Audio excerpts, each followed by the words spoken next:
Bola kenapa dibayar? Bola. Coba kamu cek ya. Oke, Bu. Sama bola ya? Sama apa ya?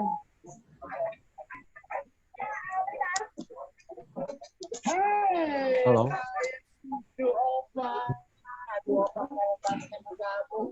Kakak izin dong lanjut saja. Halo. Ini karena ini jadi kakak dong langsung lanjut saja. Baik, saya lanjut ya. Iya, kakak lanjut saja. Oke. Kak. Bisa. Suara bisa dengar toh? Bisa kakak. Oke, baik. Saya lanjut untuk yang pertanyaan yang terakhir. Yang terakhir dari Ketua PAM Sion Sanggeng. Oke. Ini saya juga setuju pertanyaan ini. Dan ini sudah lama sekali. Dan ini pertanyaan yang paling saya suka menarik sekali kita diskusi. Politik selalu dianggap tabu di dalam gereja. Itu dari awal penjelasan beberapa itu saya juga sampaikan. Dan jarang sekali kita membicarakan politik di dalam gereja. Dan nanti setiap 5 tahun muncul untuk kita bicara. Padahal harusnya kita bicara dari sekarang. Mempersiapkan seluruh warga gereja dalam berbagai profesi. Yang mau di birokrasi, yang mau di politisi. Dari profesi apa saja, mesti kita siapkan dan bicara dari sekarang. Terutama politik itu kita bicara pada saat mau pemilu.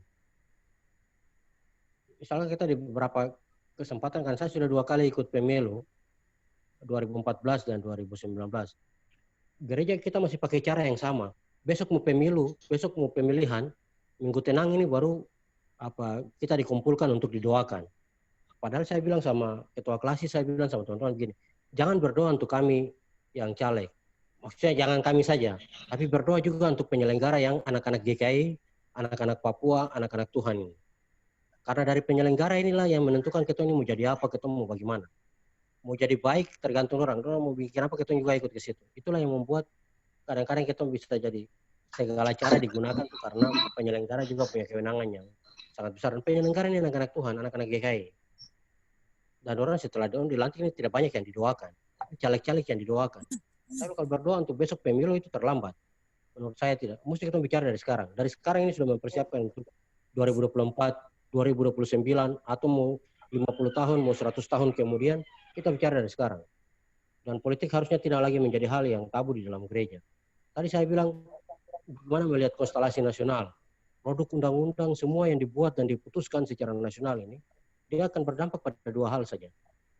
Kepentingan politik yang berkuasa, atau kemudian pada kelompok mayoritas yang ada di negara ini. Dia tidak akan pernah memperhatikan suara-suara kelompok kecil. Kecuali negara ini sangat demokrasi benar boleh. Baru bisa semua kelompok terakomodir. Tapi sampai hari ini, kita masih lihat saja. Presiden Jokowi saja hampir mau pusing dengan kelompok-kelompok ini di mana-mana masih terus mengganggu dengan berbagai paham, dengan berbagai kegiatan-kegiatan yang menuduh dia dengan macam-macam cara. Sampai meminta dia mundur dari presiden dan sebagainya. Ini karena kelompok-kelompok ini masih berkuasa dan masih memainkan ini peran utama di dalam parlemen.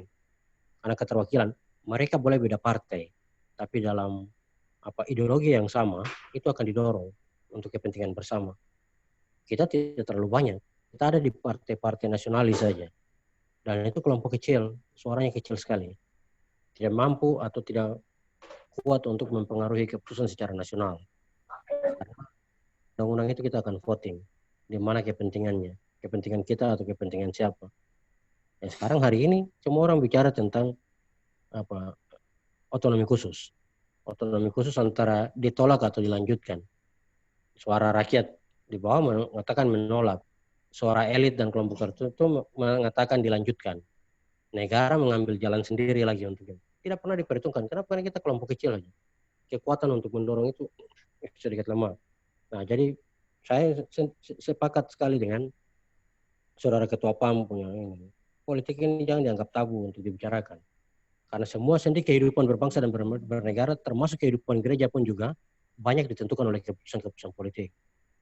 Ya, ketika kita tidak ada di wilayah itu, maka kita tidak bisa menolong kepentingan kita sendiri untuk membantu kehidupan kita. Karena gereja tidak berada di luar.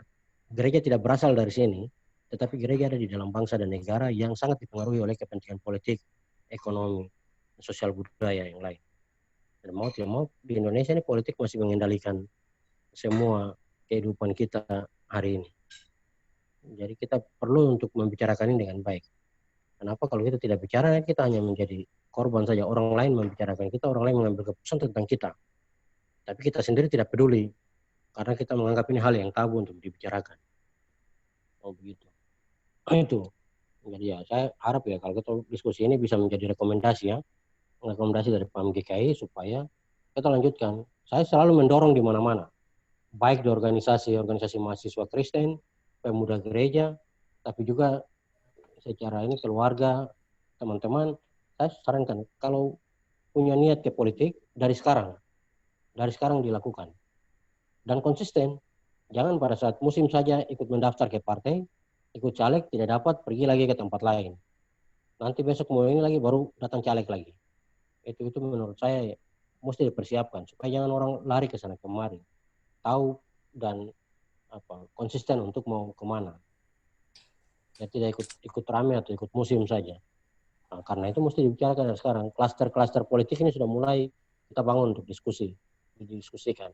Ya siapa tahu dari kita semua yang sekarang ada ikut dalam seminar ini, pemuda-pemuda gereja PAM Klasis Manokwari yang sekarang ada ikut seminar ini, ya ke depan 10-20 tahun kemudian menjadi pimpinan di daerah.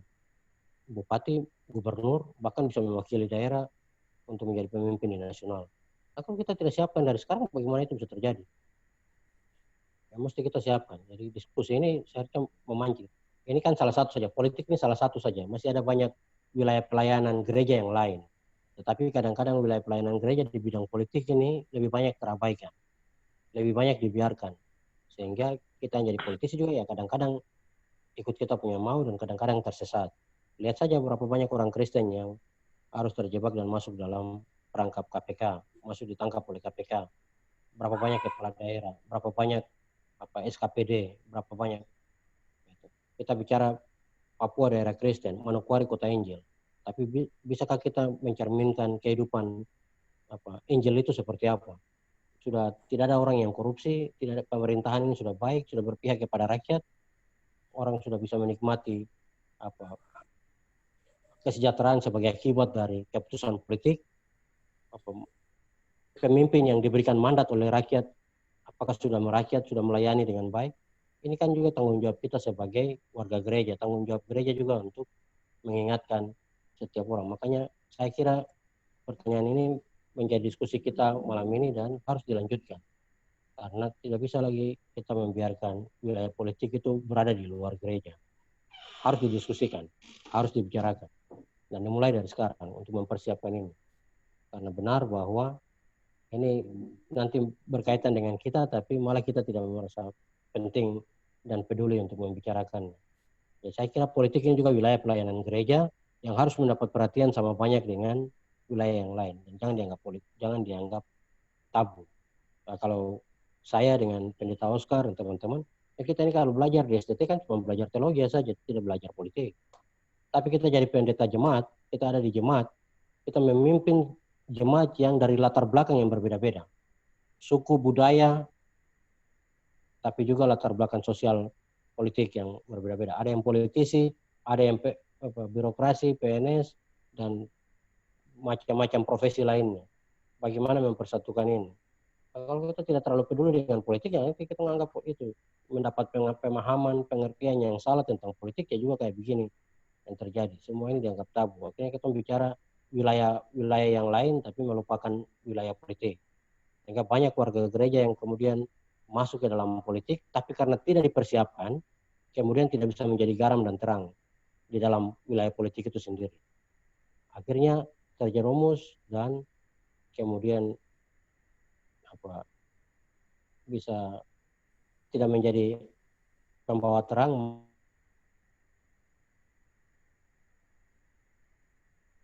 kalau untuk tidak mempersiapkan warga gereja untuk masuk ke wilayah pelayanan itu. Saya kira itu beberapa penjelasan dengan menanggapi.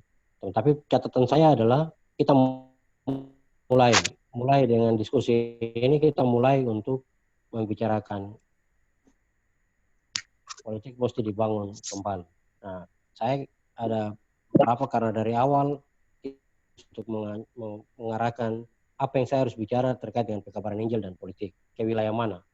Tapi karena diskusi ini telah memberi kita arah bahwa pertanyaan dari teman-teman ini memberi kita arah ke sana, dan saya bisa menangkap bisa tangkap bahwa ya kita bicara penginjilan dan politik itu adalah wilayah politik ini memang harus diinjili.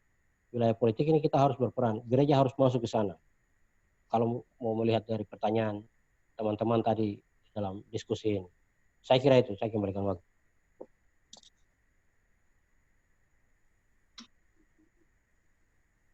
Baik, terima kasih kepada narasumber yang sudah memberikan pandangan dan pencerahan kepada kita semua. Teman-teman, cukup menarik ya topik di malam hari ini, penginjilan dan politik. Untuk itu, saya tetap akan membuka kesempatan kepada teman-teman sekalian untuk kita dapat berdiskusi dengan narasumber di hari ini. Baik, langsung saja saya persilakan kepada 3 orang peserta berikut untuk dapat menyampaikan. Dipersilakan kepada teman-teman. Pak moderator, kalau yang sudah tanya tidak boleh tanya lagi kah? Mungkin hanya mempertajam saja. Oke, Ya, kalau begitu saya saya minta maaf Pak Pendeta. Tadi kayaknya ada teman Kifli yang sudah ini duluan, jadi saya mempersilakan kepada dia dulu baru nanti Bapak Pendeta. Saya kira-kira ya. Iya, shalom, selamat malam. Ya, silakan. Iya, Bapak, yang jadi pertanyaan saya, mungkin ada politik menurut firman Tuhan yang dapat kita pakai sebagai pemuda-pemudi gereja yang mau turun dalam dunia politik agar melaksanakan politik dan melaksanakan pekabaran Injil, Bapak. Terima kasih.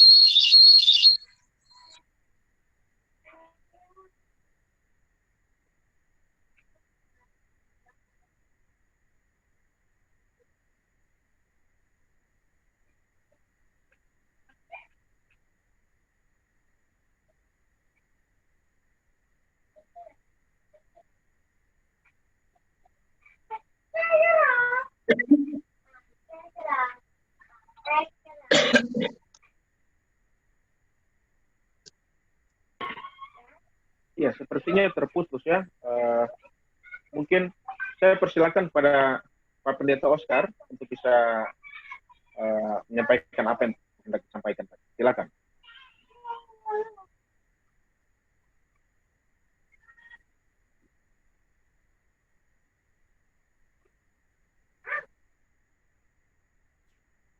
Saya kasih strategi saya ini, saya kasih tunjuk gambar ini. Ini, Klasis dengan jemaat itu punya jaringan yang kuat, sangat kuat. Karena basisnya Klasis itu ada di jemaat-jemaat. Dan jemaat itu dia punya basisnya ada di anggota jemaat. Itu yang aktif. Nah, karena itu saya setuju sekali dengan strategi politik yang diberikan oleh pemateri kita tadi, bahwa untuk mempersiapkan pemuda harus mental spiritualnya dibentuk, lalu disiapkan oleh gereja, kemudian diberikan kepada publik. Inilah pemuda kami yang akan kami siapkan. Jadi disiapkan dini hari ini. Kalau saya sebagai ketua jemaat di Sion Sanggeng, maka saya data semua pemuda yang di Sion Sanggeng itu untuk memilih salah satu yang kita lihat pemuda yang aktif, lalu dikasih tanda khusus untuk memilih dia, atau dimanyosi. Di lingkungan kita kan ada 4 lingkungan di GKI di Klasis Manokwari. Nah, karena itu jangan banyak-banyak masuk baru tidak bisa bikin apa-apa. Nanti kita kalah suara. Karena itu siapkan 4 orang di lingkungan yang betul-betul siap sesuai dengan apa yang tadi disampaikan oleh pemateri. Yang kedua, kalau sebagai ketua jemaat itu punya harga. Kalau misalnya saya pendeta jemaat, saya harus memberikan tekanan kepada sapu warga jemaat untuk memilih figur yang akan betul-betul akan masuk dalam politik untuk menyuarakan kebenaran itu kepada diperjuangkan. Kalau misalnya dia berjuang sendiri lalu besok diduduk di sana, kok kasih masuk proposal nih, nah saya malas tahu karena kok tidak pernah dukung dia. Bukan sekedar doa saja, tapi bagaimana kita memberi dukungan kepada itu. Tidak ada uang, tidak ada kemenangan. Itu saya berharap nanti gereja ke depan harus ada seorang pemimpin di pemuda yang tidak punya uang, tapi dia harus dimenangkan karena berdasarkan penilaian orang banyak dalam berorganisasi, bahkan sudah dibentuk. Misalnya ke depan, sekretaris klasis, koordinator sekretaris KKP, kalau memang dipersiapkan untuk jadi bupati besok di Manokwari, itu dilihat dari persiapan sekarang. Jangan dak-dakan langsung dipersiapkan. Jadi sudah dipersiapkan oleh kita. Saya terima kasih sekali untuk Kakak Mambe. Coba bagaimana coba kita bayangkan cara Tuhan membentuk Kakak Mambe walau di dunia STTGKI masuk ke dalam GMKI, lalu dalam GMKI itu sampai pada puncak dari pengurus pusat, lalu Tuhan mempersiapkan yang terbesar lagi kepada dia. Ini proses Tuhan yang betul-betul dipakai untuk apa sebenarnya maksud Tuhan untuk Kakak Mambe dalam berkarir. Saya pikir Tuhan sudah siapkan dia. Walaupun tidak ada uang, tapi Tuhan berpihak kepadanya. Akhirnya dia menang. Itu puji Tuhan sekali. Saya pikir itu saja dan saya berterima kasih. Untuk gereja khususnya, kalau mau hari ini kita masuk untuk menyuarakan suara Tuhan, berarti pertama kita sudah punya kursi di DPRD, kita harus punya kursi GKI 1 di DPR provinsi, kita harus punya salah satu kursi GKI di DPR RI. Nanti bola jalan biasa. Terima kasih.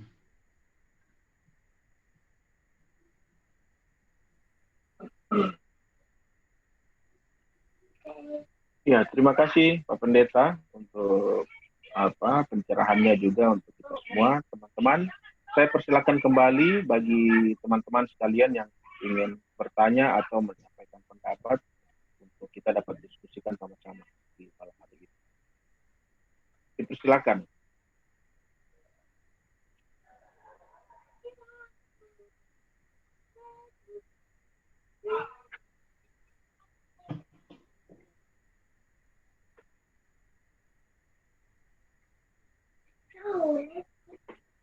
Mungkin dari Pak Koordinator ada hal yang mau disampaikan atau ditanyakan pada narasumber, silakan. Juga kepada teman-teman pengurus KKP yang lain, silakan.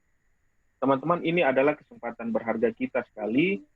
Saya harap kita dapat memanfaatkannya untuk dapat bertukar pikiran dengan Bapak Pendeta Romakie, karena beliau adalah salah satu contoh pemuda GKI yang berhasil. Kita harus akui. Ya, dipersilakan pada teman-teman sekalian.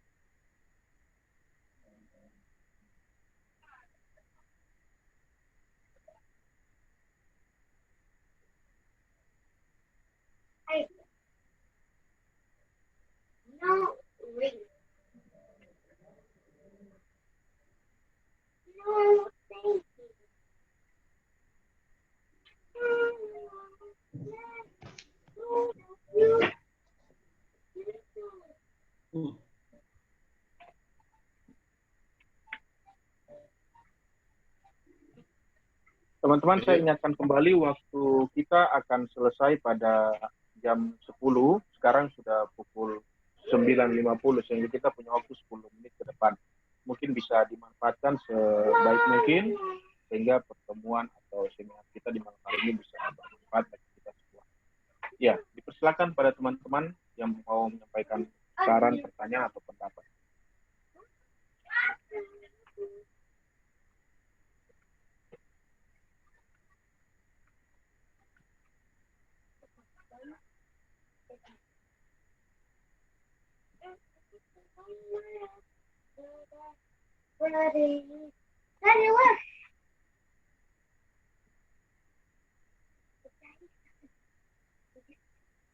Moderator bisa kasih pemateri karena waktu lalu tidak ada yang bertanya, jadi Baik, ya. Baik, teman-teman sekalian. Oh, ada. Ya. Iya, dipersilakan Bapak Samuel Koirewa. Ya, silakan Pak. Untuk pertama, terima kasih dan selamat malam untuk ide brilian dari kawan-kawan di Manokwari, tapi juga Bung Mambe yang hadir untuk memberikan edukasi bagi pemuda DKI masa depan gereja. Catatan singkat saya adalah ide hari ini yang dibangun, kebetulan teman-teman di Klasis Kotawi kalau dapat ini dibangun dengan FGM, ya, apa yang disampaikan oleh Bung Mambe, tapi juga kita di Klasis mensinergikan ini untuk menjadi sebuah agenda penting yang kita wacanakan sejak hari ini. Kalau beliau sebagai praktisi yang sudah mengalami dan berharap pesan ini sampai ke tingkat kita, maka ada follow up yang bisa kita bangun untuk melihat apa yang beliau sudah lihat dari atas ke bawah sampai pada akar rumput. Saya rasa ini catatan penting. Kalau dapat ini menjadi follow up atau tidak lanjut untuk kita. Terima kasih banyak.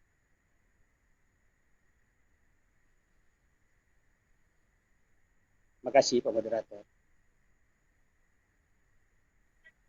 Terima kasih Bapak Koirewa yang boleh menyampaikan pendapat kepada kita semua. Ya, teman-teman, saya persilakan sekali lagi, apakah masih ada yang mau untuk menyampaikan pendapat atau pertanyaan?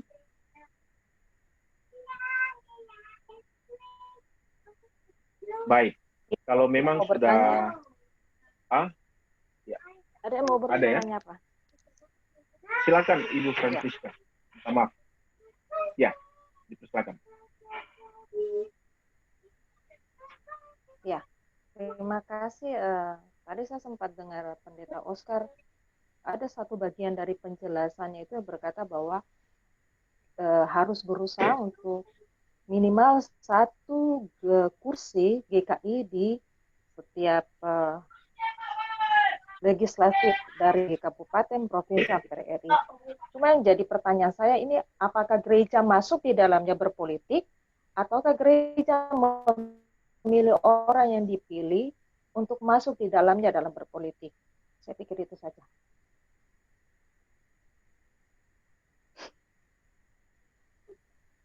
Baik, terima kasih. Mungkin ini pertanyaan akan dijelaskan langsung oleh narasumber supaya mungkin bisa lebih terarah, tetap terarah webinar kita di malam hari. Kepada Pak Pendeta Tomaki, dipersilakan untuk dapat jelaskan. Baik, terima kasih saudara moderator dan teman-teman yang sudah mengambil bagian dari sesi tanya jawab pada sesi yang kedua. Nah, penanya pertama, saya tadi lupa mencatat namanya, tentang politik menurut firman Tuhan. Saya kira Kifli namanya. Oh ya, saudara Kifli ya. Oke, saya tidak kasih bahwa langsung bahwa ayat firman Tuhan perintah ini kemudian laksanakan, termasuk menulis tentang politik. Saya kira tidak letter like atau langsung seperti begitu. Tetapi kalau membaca kisah Yesus, bagaimana Yesus juga diuji oleh ahli-ahli Taurat, karena dia juga berada di wilayah politik, sampai bahkan dihukum mati pun juga berada di situasi politik dunia yang memang juga mengantarkan pada waktu itu. Yang Yesus diuji untuk secara bijaksana menyampaikan apakah harus membayar pajak kepada kaisar atau tidak, kan juga bagian-bagian yang coba menjerumuskan itu. Dan intinya selalu yang dipakai oleh kelompok Kristen bahkan gereja adalah cerdik dan tulus itu. posisi itu. Jadi soal ayat firman yang langsung mengatakan secara saya kira tidak ada juga ayat Alkitab menulis bahwa harus berpolitik atau tidak seperti begitu langsung. Tetapi poin saya adalah politik ini juga wilayah pelayanan gereja. Kita mau mengambil bagian di dalam politik sebagai wilayah pelayanan gereja atau cuma menonton dari oleh orang lain. Sementara warga jemaat kita, warga gereja kita juga ada berada di sana yang harus dilayani dan harus diberi penguatan untuk terlibat di dalam wilayah politik.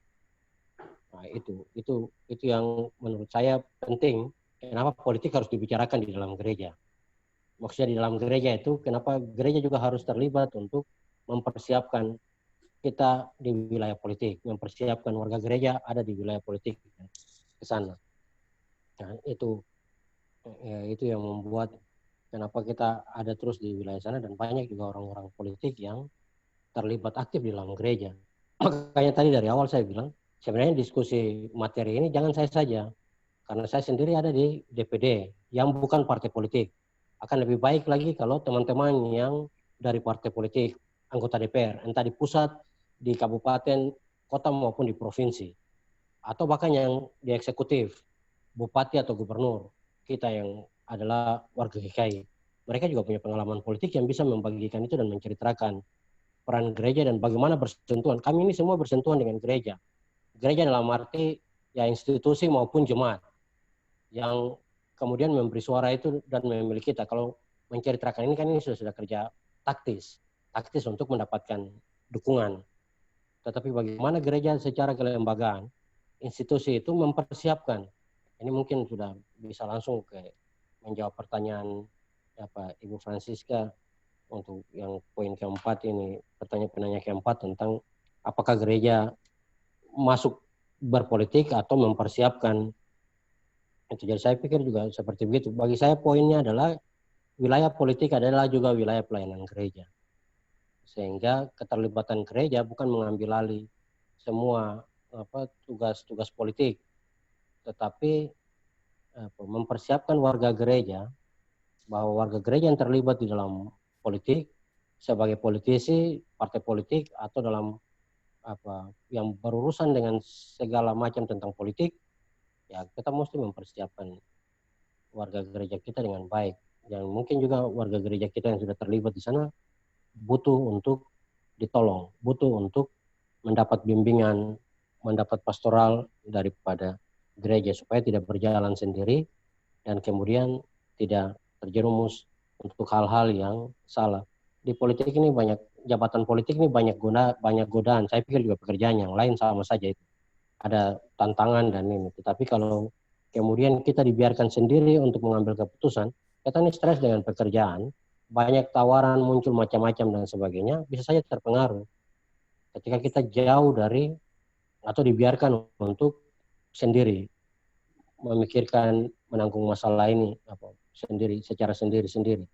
Nah, saya kira teman-teman kita juga dari beberapa klasis yang lain, baik di Papua maupun di Papua Barat, ada banyak anak-anak gereja juga yang masuk ke partai politik, bahkan menjadi anggota DPR, entah di kota, kabupaten maupun provinsi, bahkan sampai ke pusat. Nah, ini kan sebenarnya mereka juga bisa menceritakan bagaimana prosesnya sampai ke sana.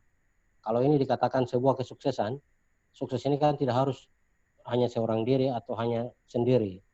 Kalau bisa ini kesuksesan ini tertular ke semua orang yang atau semua warga gereja, semua pemuda gereja yang kita buat regenerasi. Tidak usah seumur hidup juga jadi politisi. Tahu diri saja kalau sudah cukup waktunya, ya adik-adik yang masih muda. Kenapa harus muda? Karena yang muda lebih energi kan. Regenerasi itu penting. Kadang-kadang orang sudah naik itu lupa turun. Itu yang selalu dibilang di politik itu kayak begitu. Tapi itu mari kita berjejaring dan mari kita mempersiapkan kita untuk ke sana. Jadi bagi saya tidak penting ini suku apa ini, tapi ini ini anak gereja, mari kita siapkan dia dulu. Nanti ada yang lain, kalau ada 2, ada 3 yang bisa baik, kita kan punya statistik jumlah warga gereja berapa di dalam satu kabupaten, di dalam satu provinsi. Dengan membagi daerah pemilihan, anak-anak kita kan banyak yang jadi komisioner KPU, mereka bisa membuat perhitungan. Ini kan sudah teknis sekali ini kalau bicara seperti begini. daerah pemilihan ini ada berapa warga GKI, daerah pemilihan ini ada berapa warga GKI yang jadi caleg, berapa jumlah suara, dibagi berdasarkan apa tuh, bilangan pembagi pemilih, dan berapa bisa kita dapat dari situ. Kan hitungan-hitungan itu, saya kira juga kalau kita mulai masuk ke wilayah-wilayah sumber dekat pemilu, anak-anak GKI atau warga gereja kita yang jadi komisioner penyelenggara pemilu, bisa mempresentasikan ini dan memberi gambaran kepada kita untuk mengambil keputusan siapa yang mau kita dorong dan di mana peluang kita untuk menang di wilayah itu. Jadi tidak langsung terlibat pragmatis bahwa mari pendeta jemaat kemudian datang, ayo tuh pilih ini, ayo tuh, kan tidak kayak begitu, tapi sudah dipersiapkan memang dari awal. Sehingga pada hari H kita tidak kaget lagi dan tidak harus kerja bakti lagi untuk mau bicara kesana kemari. Sebenarnya banyak yang bilang, pendeta kenapa mau jadi jurkam, pendeta kenapa mau gitu, kan tidak begitu. Tapi karena memang kita sudah persiapannya. Ya tadi pendeta Oscar sampaikan, kita masuk ke wilayah ini juga sebenarnya ini kita mau bilang mujizat juga bisa, mau bilang Tuhan baik tanpa mengeluarkan biaya yang banyak karena kedekatan jejaring organisasi, kenalan teman-teman pendeta GKI bisa membantu untuk kasih suara saja ke warga jemaatnya. Ada banyak yang mau memilih, memberi, karena mendengar kita terpilih tanpa mengeluarkan biaya yang besar. Tapi politik itu memang berbiaya mahal, harus dipersiapkan. Nah, sementara gereja kita, GKI, warga jemaat kita, itu satu kekuatan politik yang sangat besar jumlahnya. Tapi apakah kita sudah satu komando, satu suara? Apakah pendeta jemaat katakan ini atau ketua klasis katakan ini, semua warga GKI ikut? Ini soal politik ini masing-masing punya ini. Nah ini mesti kita lakukan, mempersiapkan. Kalau ada anak GKI yang memang kita sudah persiapkan dengan baik secara mental, spiritual, dan punya kecakapan untuk masuk ke wilayah politik, mari kita dorong dari sekarang. Belajar masuk ke partai politik, masuk dari sekarang. Ya tidak langsung jadi pimpinan, tidak langsung jadi bos, tidak langsung jadi besar. Ya pasti bertahap, no? Bertahap, dan waktu Tuhan pasti akan ada kalau setia untuk jalani proses itu dengan baik. Jadi, tidak ada orang yang jadi proses itu tidak mengkhianati hasil, kan selalu orang bilang begitu.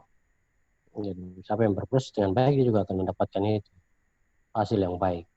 Tetapi keterlibatan kita secara kelembagaan gereja, ya saya tidak juga memaksakan bahwa diskusi ini mengarahkan bahwa gereja harus terlibat, tidak. Tapi wilayah pelayanan gereja, politik itu salah satu wilayah pelayanan gereja yang harus juga menjadi perhatian untuk kita bicarakan dengan baik. Jadi tidak lagi menganggap ini hal yang tabu, tetapi sudah mulai dibiasakan untuk kita mendiskusikan dan mempersiapkan, karena warga jemaat kita juga ada di sana. Ini dalam wilayah pelayanan yang harus dipersiapkan. Saya kawan pendeta Koirawa ini, saya teman satu angkatan di STT ini.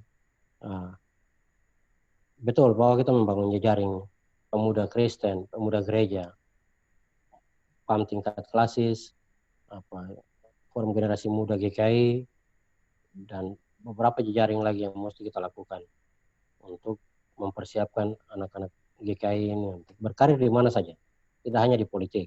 Ada beberapa tempat wilayah pelayanan pengabdian yang lain yang perlu juga kita persiapkan ini dengan baik.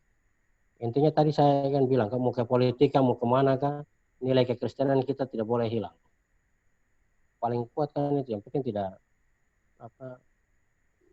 korupsi, tidak mencuri, tidak mencari untung dengan jabatan-jabatan yang ada. Ini kan mesti dibicarakan bersama-sama. Sudah kita mau jadi kota Injil, kita mau jadi daerah Kristen, tapi kalau angka korupsi masih tinggi, itu kan bisa diukur gampang saja dengan masyarakat tidak sejahtera, kesejahteraan berkurang. Apa yang harus dilakukan? Ukurannya gampang saja begitu. Tinggal mengukur kesejahteraan daerah ini ditentukan oleh apa? Kekuatan politik, kepemimpinan politik yang menentukan itu. Seberapa besar dilakukan untuk kepentingan rakyat. Karena rakyat memberi kepercayaan kepada dia. Dan itu juga suara gereja untuk harus mengingatkan para pemimpin kita di pengambil keputusan, baik bupati, baik gubernur, wali kota, termasuk kita wakil-wakil rakyat yang harus juga mendapat kritik dan mendapat masukan dari warga gereja, warga masyarakat. Jangan sampai dianggap cuma tidur-tidur saja. Rakyat ada menderita, kita tidak bersuara. Jadi ya, saya juga hari ini jadi narasumber, tapi kan bukan berarti saya lebih tahu dari semuanya. Atau tidak boleh dikritik, bisa saja dikritik juga.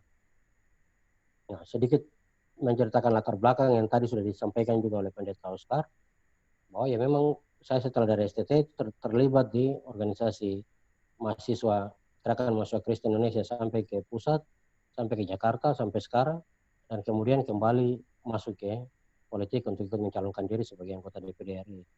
Puji Tuhan diberi kesempatan, kepercayaan, akhirnya mewakili Papua Barat untuk masuk di DPD RI. Pada periode pertama masuk sebagai pengganti antar waktu di tahun 2017, kemudian periode kedua di 2019 terpilih lagi pada pemilu 9 April, dan dalam proses itu GKI di Tanah Papua memberi kesempatan untuk kita bisa mendaftar sebagai vikaris. Yang dari politik, yang dari TNI Polri, yang dari PNS, pegawai guru agama, Kementerian Agama, bisa masuk, dan statusnya adalah pelayan umum. Sehingga saya juga diikutkan, boleh mendaftar, diterima untuk sebagai pelayan GKI, dan diteguhkan pada tanggal 5 Mei 2019 setelah pemilu di bulan April jadi pendeta GKI. Jadi saya sudah jadi politisi dulu baru jadi pendeta. Sehingga saya juga tidak memanfaatkan gereja sebagai atau jabatan untuk mendapatkan jabatan politik, jabatan gereja untuk mendapatkan jabatan politik. Tapi ketika ini wilayah pelayanan sudah, jadi kita masuk ke status pelayan umum. Bukan non organik, kalau di DKI bilang sebut non organik, bukan pegawai